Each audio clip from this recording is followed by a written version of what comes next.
Okay, so the portion this week is Acharei-Kedoshim. It it's a double portion again, again based on the idea that there are more weekly portions of the Torah than there are weeks of the year. So especially when it is not a Jewish leap year, portions have to be doubled up in order for us to be able to finish the Torah on time on Simchat Torah every year. So Acharei-Kedoshim begins on page 679 in the Eitz Chaim, chapter 16 of the book of Leviticus. What I want to do today is begin with chapter 18. I'm hoping to do 18 and some of 19 today. So if we turn to page 688, that's where we'll get started today. Baruch atah Adonai Eloheinu melech haolam shekidshanu b'mitzvotav v'tzivanu la'asok b'divrei Torah. So, Vayidaber Adonai el Moshe lemor. God spoke to Moses saying, a typical phrase. But then verse 2 does something a little bit different. Daber el bnei Yisrael v'amarta aleihem, ani Adonai Elohechem. Speak to the people of Israel and say to them, I am God your God. It says, I am the Lord your God. I, the Lord, am your God. I just translate Adonai and Elohim as the same as God. I am God, your God. Now, I just want to point out how different that phrase is from what we've seen before from these statements, Vayidaber Adonai el Moshe lemor. God spoke to Moses saying. In chapter 17, on 685, God spoke to Moses saying, Daber el Aharon ve'el banav el kol bnei Yisrael v'amarta lahem, Zeh hadavar shetziva Adonai lemor. Speak to Aaron and his sons and all of people Israel and say to them, this is the thing that God commanded, saying. Okay, so an idea that a commandment is following. In chapter 15 on 666, Vayidaber Adonai el Moshe ve'el Aharon lemor. God spoke to Moses and Aaron, saying, Dabru el bnei Yisrael v'amarta lahem, ish ki yeh zav bibsaro. Speak to the people of Israel, say to them, and then if a person happens to have a flow from his body. So getting right into the law itself. Chapter 14 on 660, Vayidaber Adonai el Moshe lemor. God spoke to Moses saying, Zot tihiyeh Torah hamitzarah. This will be the law of the leper. Okay, so my point is that the phrase speak to Moses, God spoke to Moses saying, speak to the people of Israel, or speak to Aaron and his sons, or something like that, usually is followed by a law, a commandment to follow. Here, it's followed by speak to the people of Israel and say to them, I am the Lord, I am God, your God. So I just want to point out, I'm not sure what to say about it other than it's unusual. And we know that God is God because we were introduced to God the people of Israel were introduced to God in Egypt with the 10 plagues and the crossing of the sea and the defeat of the Amalekites and at Mount Sinai, especially at Mount Sinai when God said the first commandment, I am God, your God. Anochi, so instead of Ani Adonai Elohechem, in the commandment, Anochi Adonai Elohechem. Same thing, Ani, Anochi.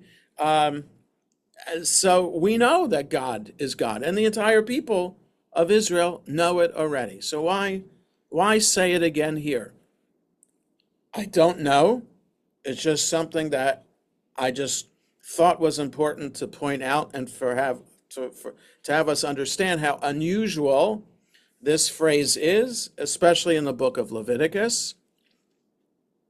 And we'll see it in the start of chapter 19, something else that's different that follows from Vayidaber Adonai el Moshe Lemor. So just saying, most of the time when God speaks to Moses saying, and we have that phrase, it's followed by a law or some kind of commandment. Here it's followed by a theological statement, I am God, your God. Okay, so nothing wrong with that. Just saying that it's out of the norm of what we see in the book of Leviticus.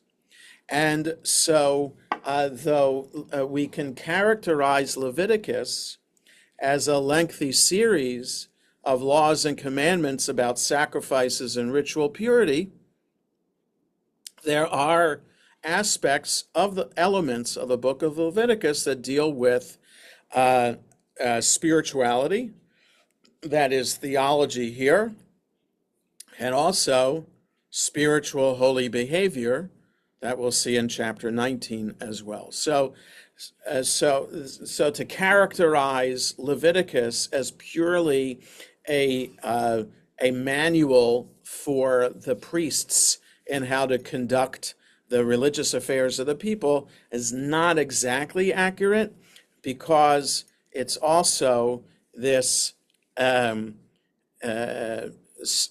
series of statements.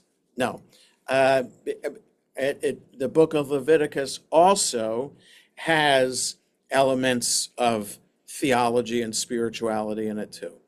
So we have this theological statement that God commands Moses to say to the entire people of Israel, I am God, your God.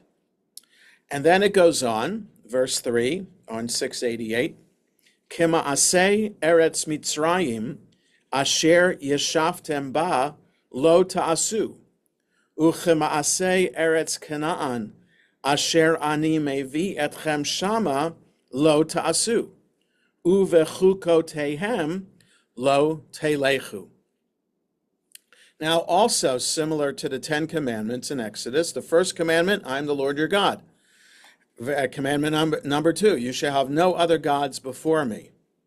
Okay, that's the 10 commandments. Here, verse 3 is like the ways or the actions of the land of Egypt where you had lived, don't do or don't act. So a ma'aseh is an action or a deed or an occurrence. So like the actions of the land of Egypt where you had lived, don't do. So don't act like the Egyptians that you knew, and like the actions of the land of Canaan that I am bringing you to, that I am bringing you there to. So the Hebrew there just adding extra pronouns or objects. Don't act. So and their laws, don't follow their laws.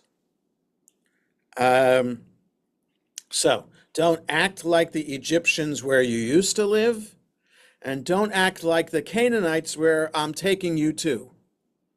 And don't follow their laws. Okay? So, second commandment in Exodus, don't be idol worshipers. Here, don't be Egyptian or Canaanite in action and in law. Okay, what are those actions and laws that we're not supposed to do that the Egyptians and the Canaanites did? It's not clear here, but if we compare it to Exodus, perhaps it's idolatry. We certainly know about idolatry from Egypt, like the Pharaoh was God, and there are other gods there in Egypt mentioned in Exodus.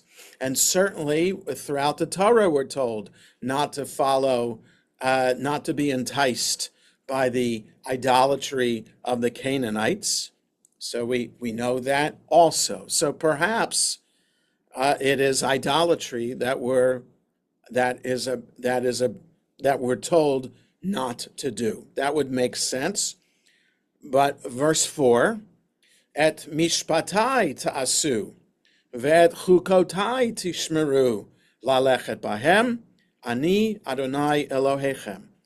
My laws you should do, and my laws you should follow. All right, it says rules here and laws.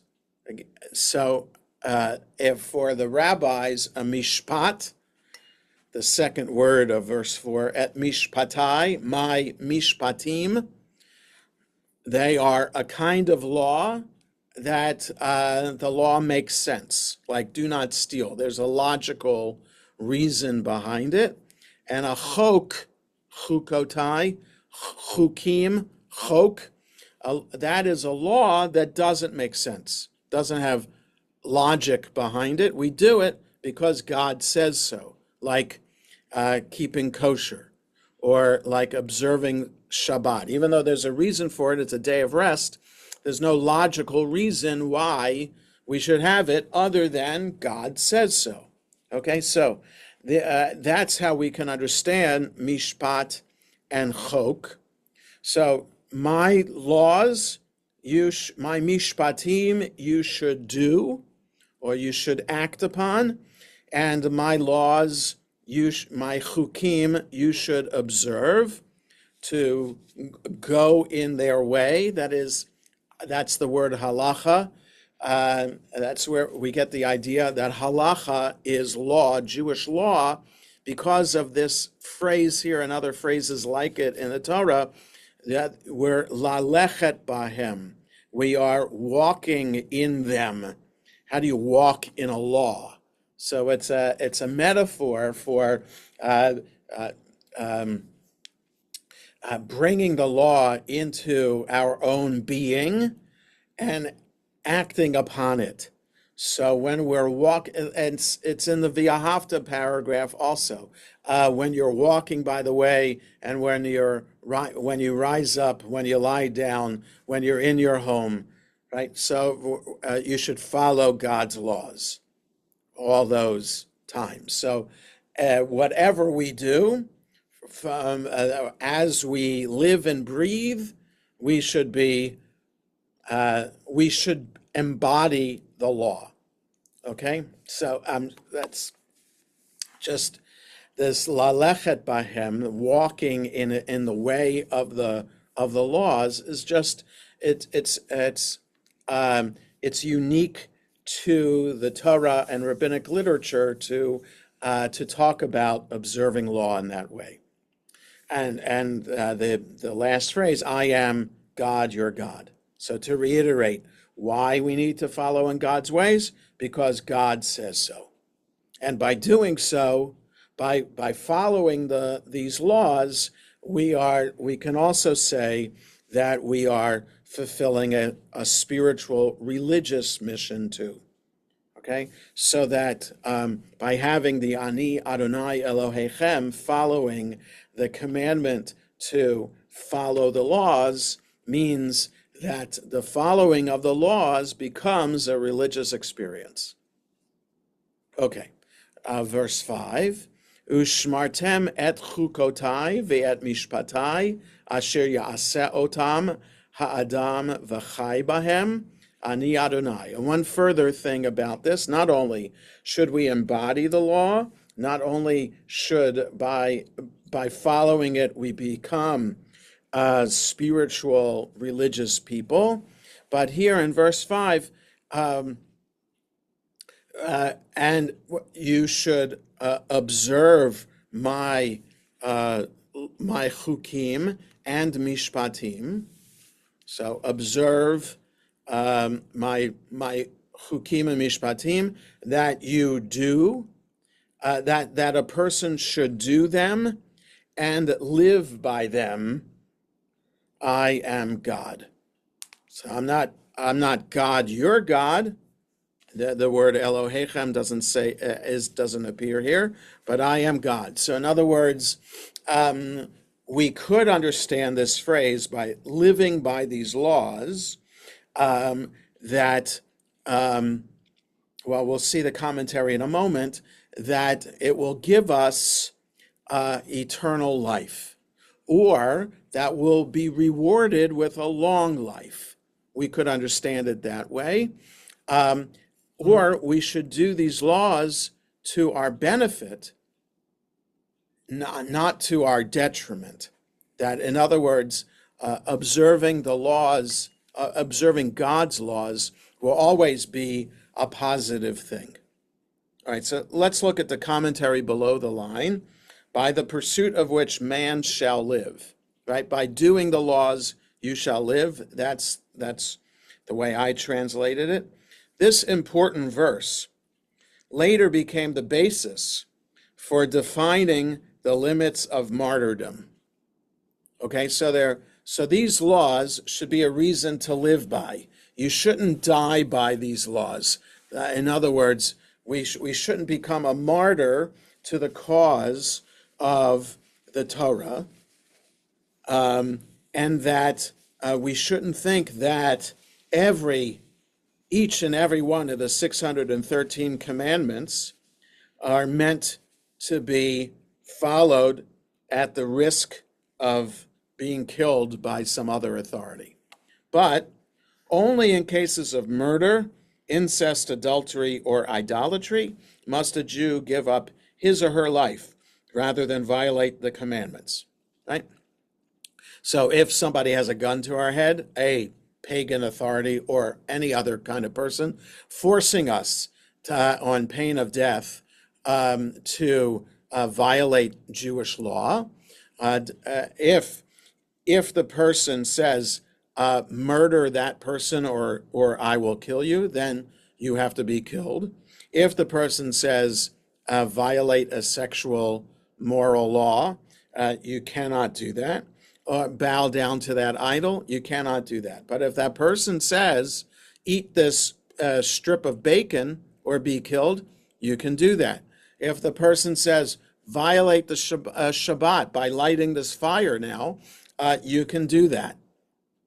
Okay? It's just these murdering, sexual immorality, or idolatry are the only three things that we should be martyred for. In all other cases, the commentary goes on, one must violate the Torah to spare one's life in order to live by the Torah afterward. Maimonides, right, a great rabbi teacher from 800, 900 years ago, gives the words a deeper meaning. The wicked are considered as dead even in their lifetimes because they are not fulfilling their innate mission to live by God's laws. So in other words, you live by them. So if you live by them, you're considered to be alive. If you don't follow the laws, you are a wicked person, then you're considered to be dead. That's how Maimonides sees v'chai bahem. You will live by these laws. It means you'll be considered living. They do not understand what it means to be truly alive. That is, the wicked don't understand what it means to be truly alive. A 19th century Hasidic master understood the words homiletically to mean, keep God's laws while you are young and vigorous. Do not wait to become pious when you are old and the urge to sin has fled. Right? So, v'chai bahem means while you have much life ahead of you. Okay? So, reading a lot into it in that way. So just different ways of understanding this concept of how following the Torah gives us life, and what it means to live by the laws. Okay, so now verse 6 continues. Now, according to the rabbis, we're starting a new topic here because you see that it says shishi there next to verse 6 in the small print in the Hebrew in the margin. That means the sixth aliyah is starting. It starts with verse 6. So we ended a topic at the end of verse 5, and now we're on to verse 6.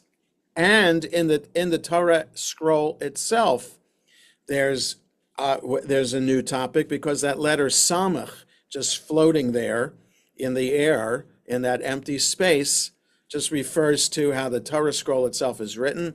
So that means that there's a break in the line. Okay, so that shows also that there's a new topic.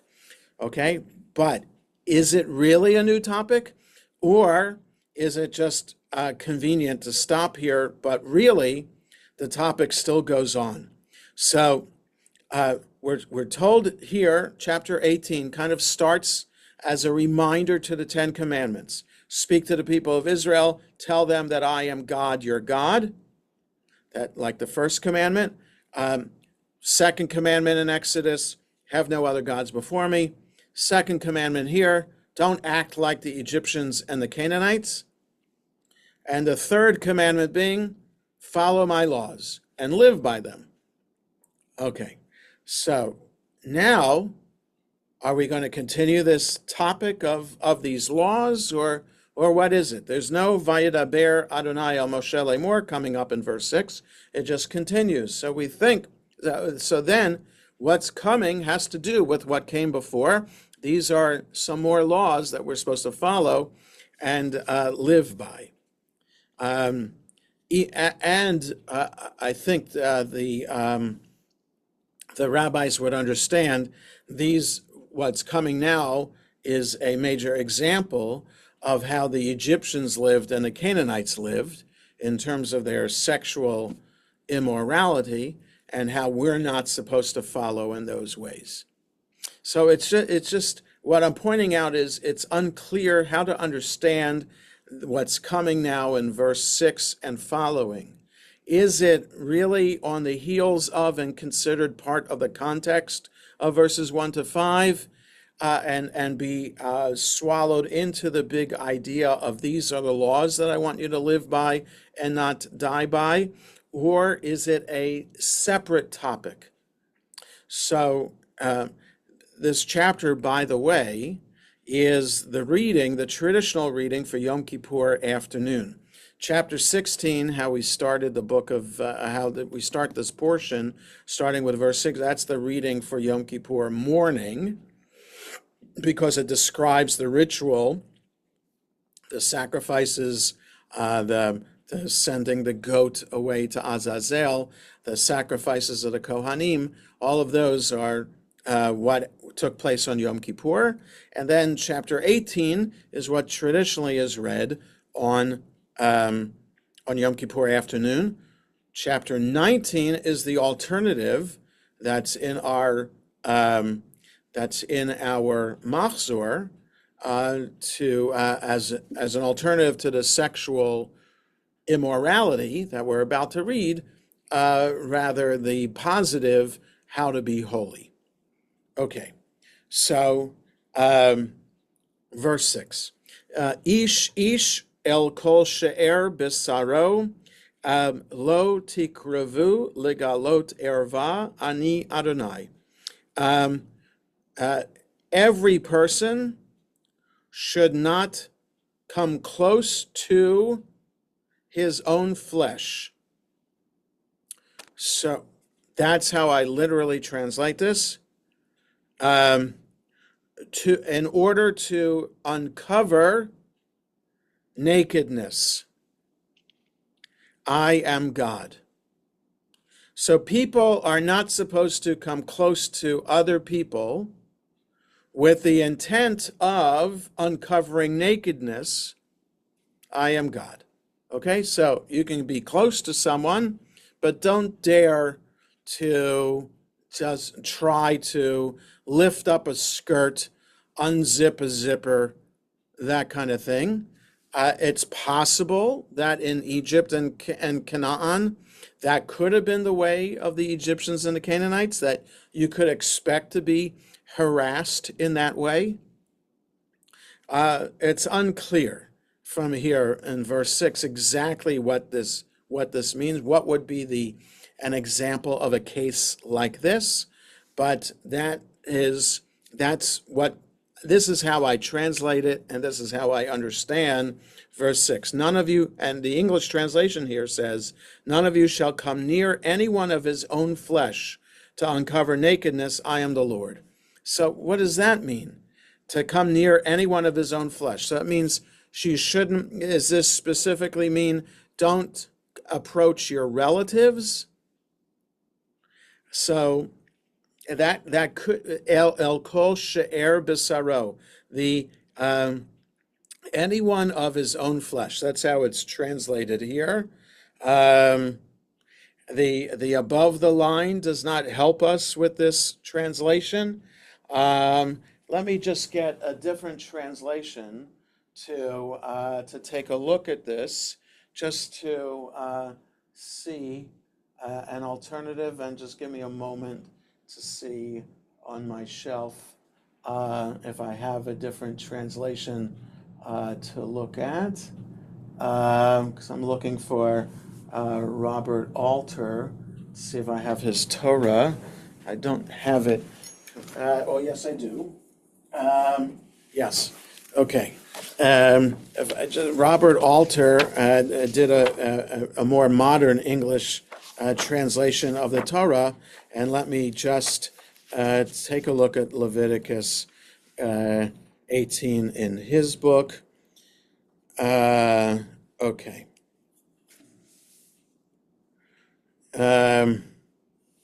No man of you shall come near any of his own flesh to lay bare nakedness.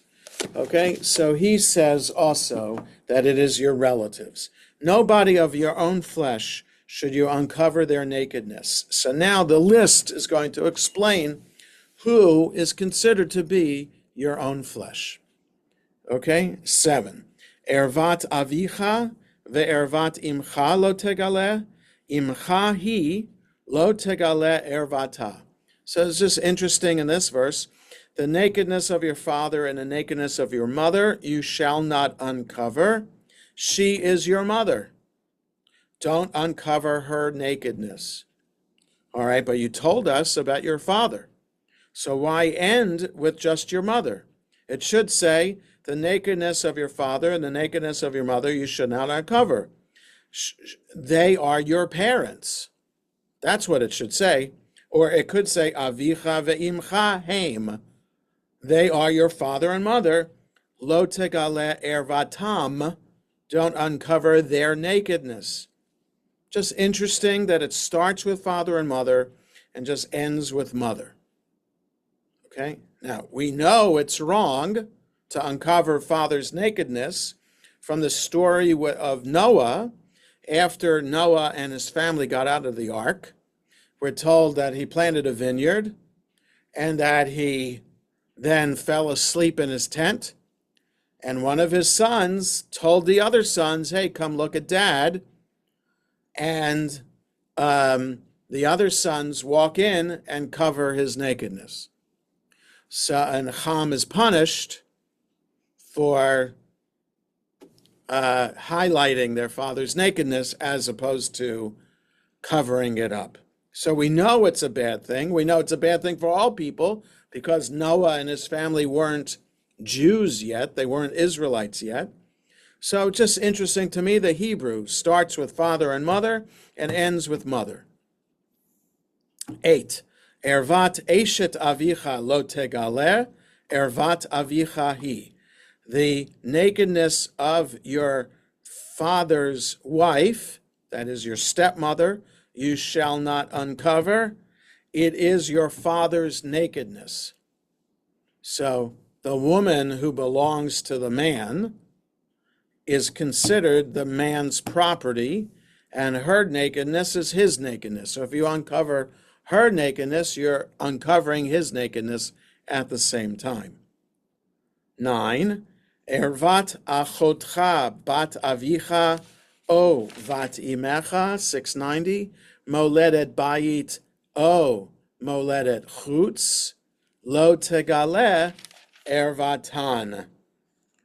The nakedness of your sister, who is the daughter of your father, so your sister by your father, or the daughter of your mother, So your your half sister or your full sister, right? Your full sibling would be sharing the same mother. Half sibling would be sharing only father. So sister, half sister, or full sister, whether born into the household or not born into the household, like the Brady Bunch, this half sister becomes part of your family, or not part, or not living with you. Don't uncover their nakedness. Okay, so sister, full sister, half sister. No. 10. Ervat bat bincha. O vat bitcha. Lo tegale ervatan ki ervatcha hena. The nakedness of the daughter of your son or the daughter of your daughter. So your granddaughter, whether through your son or your daughter, don't uncover their nakedness because it is your nakedness. 11. Ervat bat eshet avicha, moledet avicha, achotcha hi, lo tegale ervata. Now this seems to be a repeat. The nakedness of the daughter of your father's wife, right? That's your stepsister from verse 9. In the house of your father, she is your sister. Don't uncover her nakedness.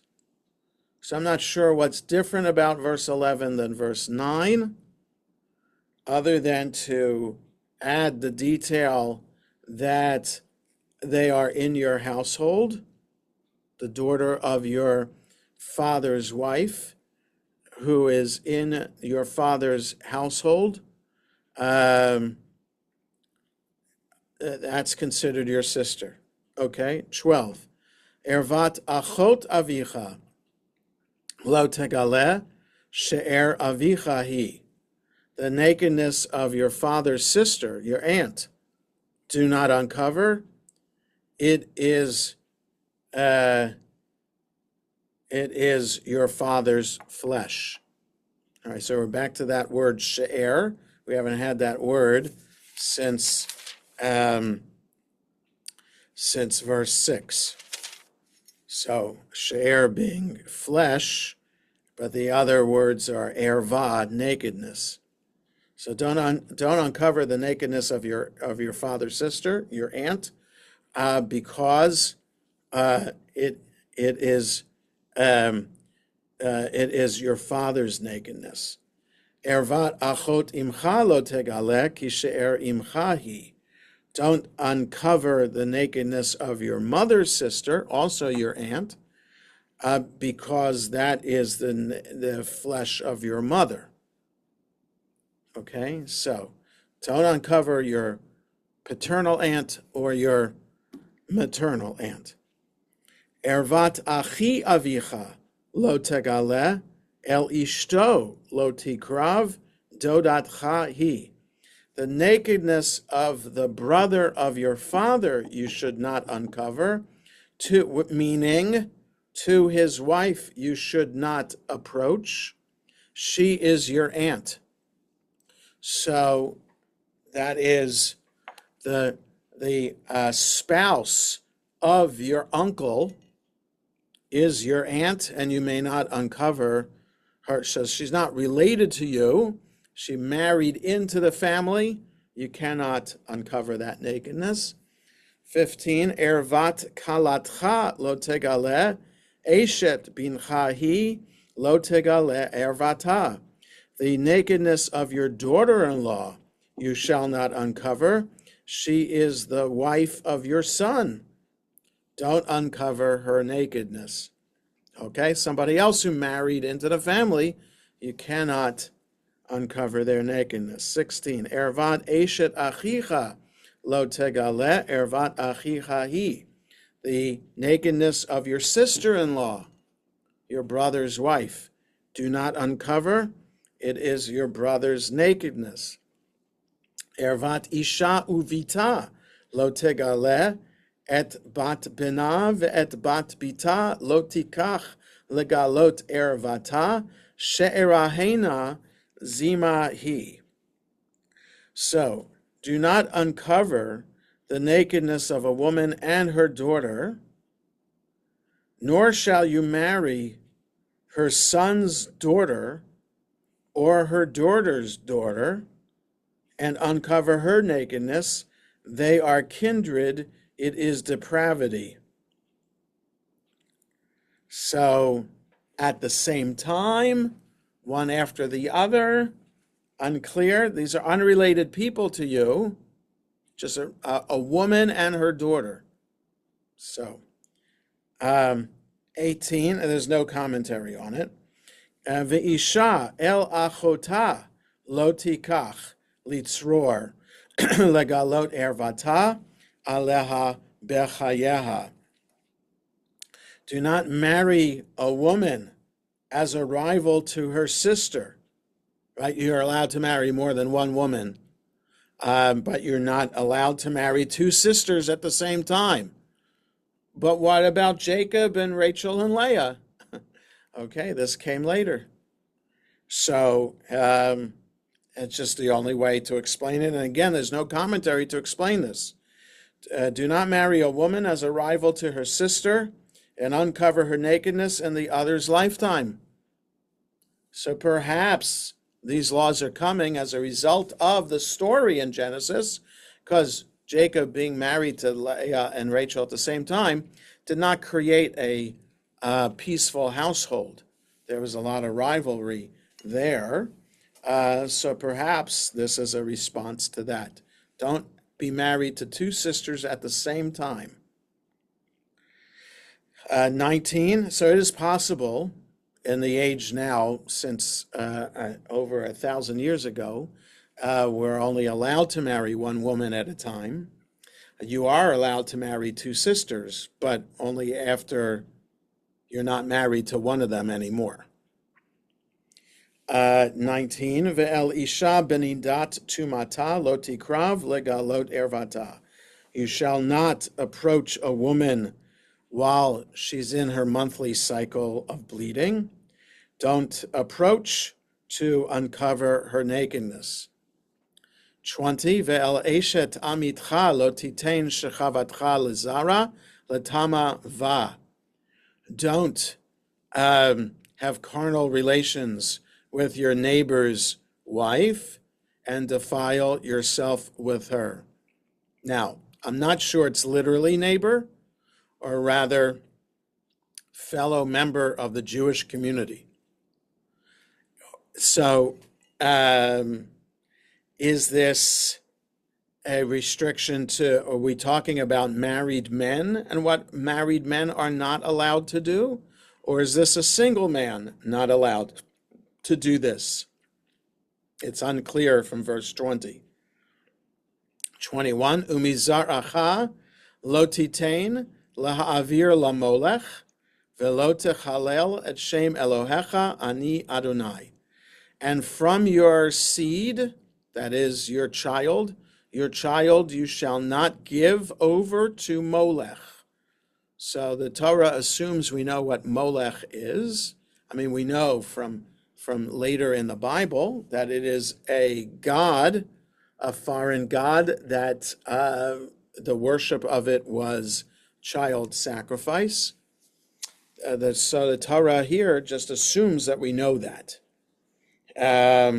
So as it says above the line, Molech is the name given to a deity worshipped by some of Israel's ancient neighbors. Some scholars believe that this is intended to prohibit the sacrifice of children to the God of Israel. Right? So don't engage in child sacrifice to Molech. Don't profane the name of your God. I am God. Okay, so we have all this list of sexual relations that are prohibited, and the list ends then also with a prohibition of child sacrifice, and this is fascinating that the aliyah is broken here, because it really shouldn't be broken here because we haven't finished the topic yet. So, in other words, not profaning God's name with bringing a child sacrifice in verse 21. Well, there's also another abomination, that's verse 22. But the Aliyah division thinks that it might be a new topic. Why stop here?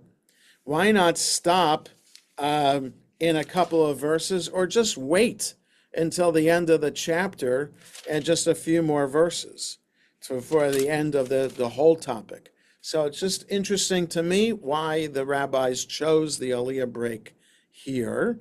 So we're starting the new Aliyah with Ve'et Zachar lo tishkav mishkavei isha to'evahi. A man should not, now it says Zachar, it doesn't say Ish, it doesn't say Adam, it says Ish, it says Zachar. So just Zachar unekeva bara otam, like male and female, God created them. So a male should not lie.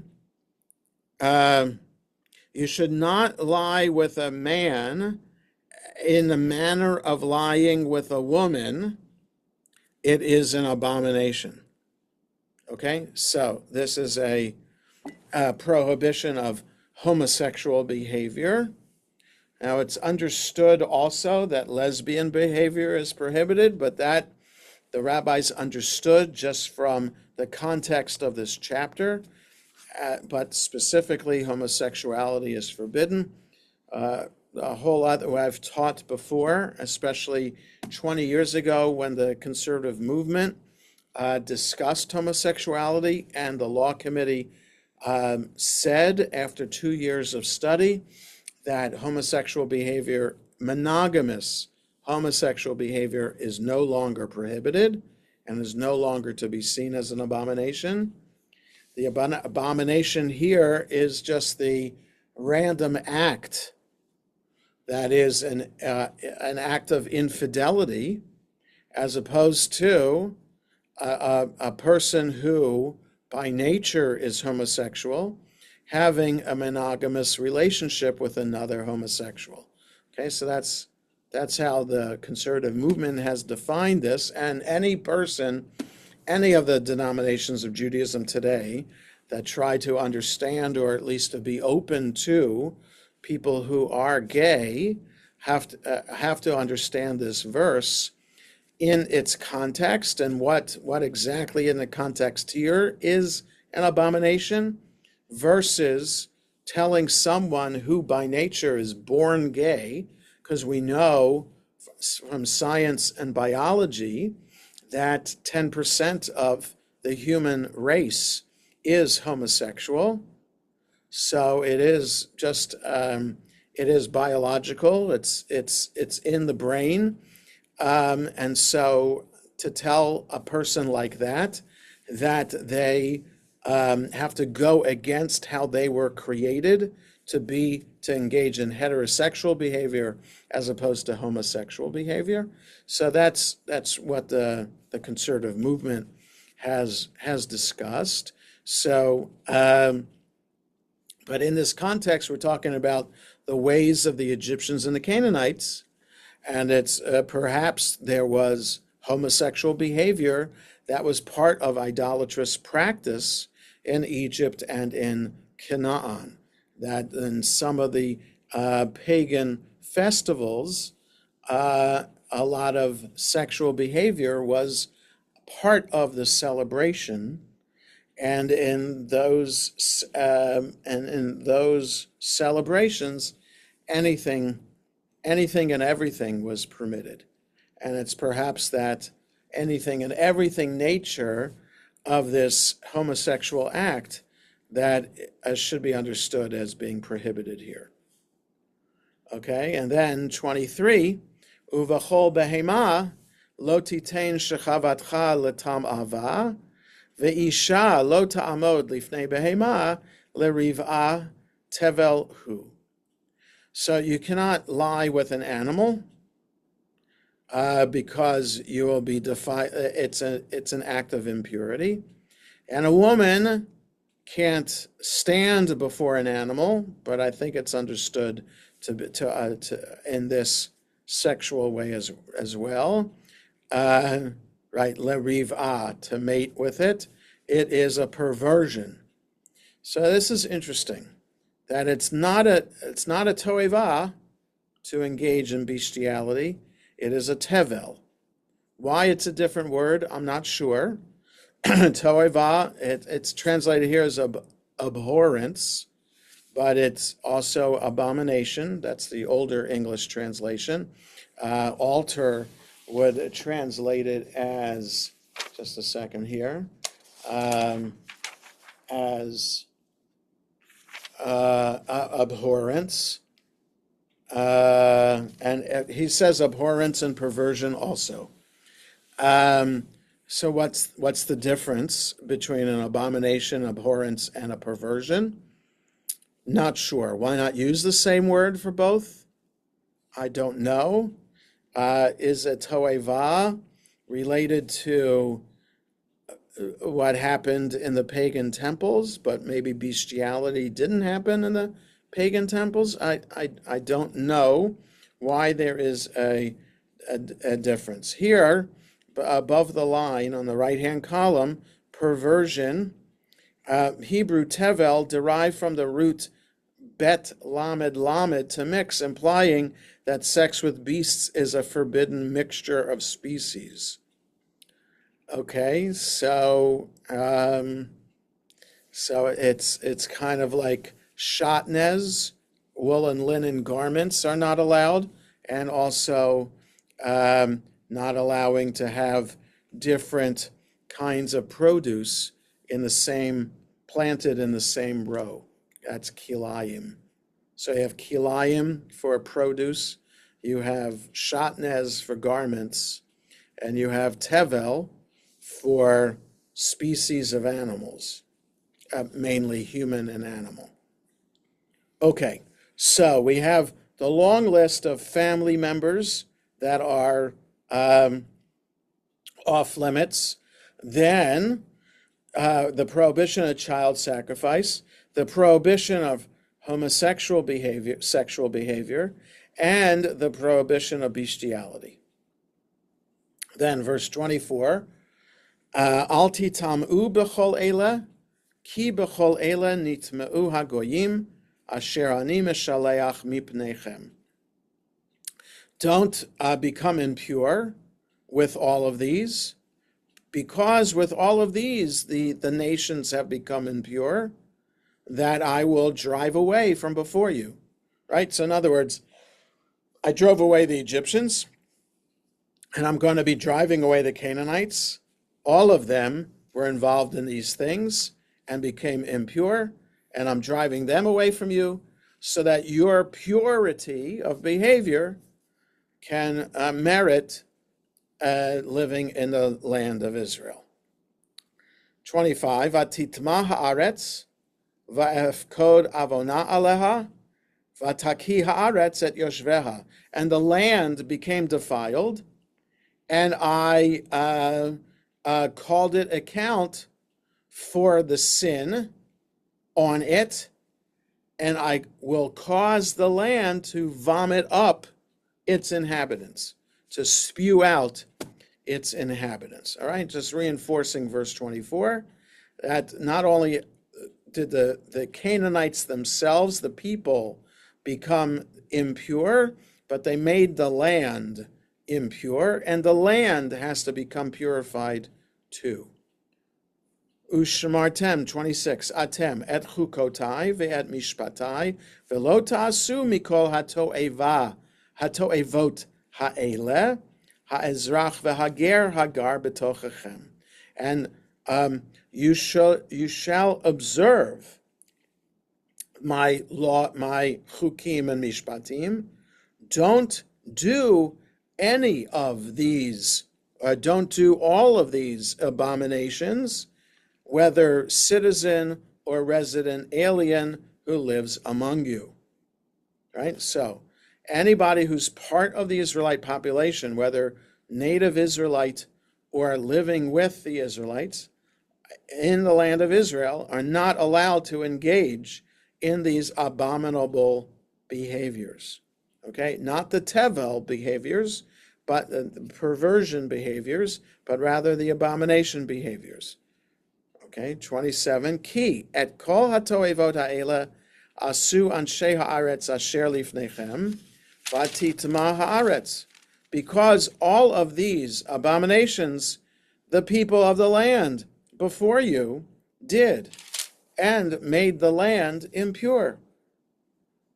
28. Velo taki haaretz etchem betama achem ota kasher ka'a et hagoy asher lifnechem. And you don't want the land to spew you out if you defile, by defiling the land, just as it spewed out, the land spewed out the nation that's before you.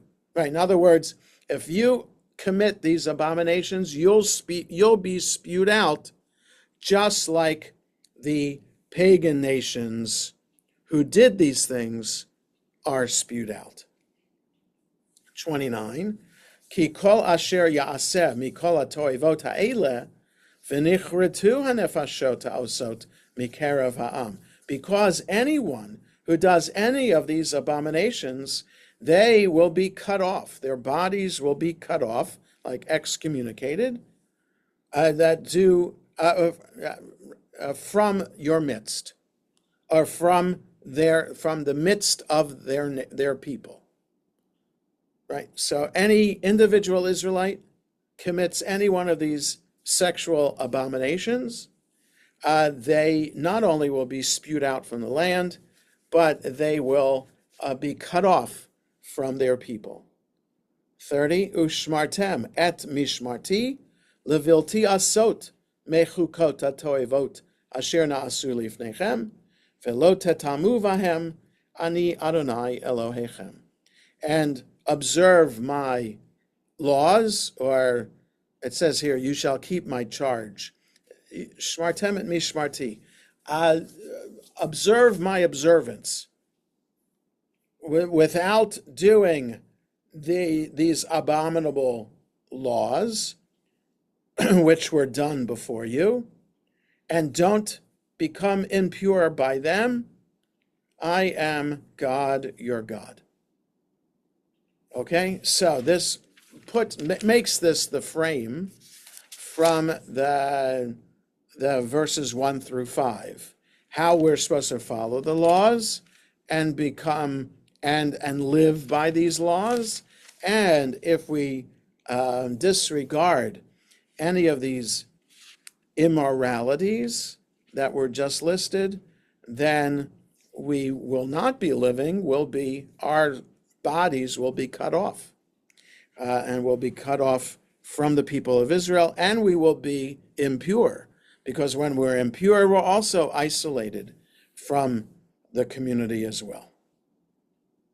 Okay, so just careful reading of the chapter, which I wanted to do just to have us understand the nature of abomination, and the nature also that this chapter included within the book of Leviticus, the idea of these laws being this document, the legal document that we have before us in the book of Leviticus is a living document, a document that when we live by the words, our lives become spiritually and religiously worth living. Okay. Any thoughts or comments or questions before we conclude today? All right. Have a good rest of the day, everybody, and take care. I'm just thinking that next week we will have class. I think next week will be our last class, because May 21st I'll be out of town and visiting the grandchildren in Rhode Island.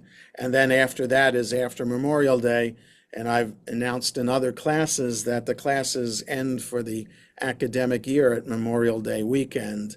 So next week will be our last Torah class until we resume in September after Labor Day. All right, have a good day, everybody. Yasher Koach, Jonah. Baruch Tiyah.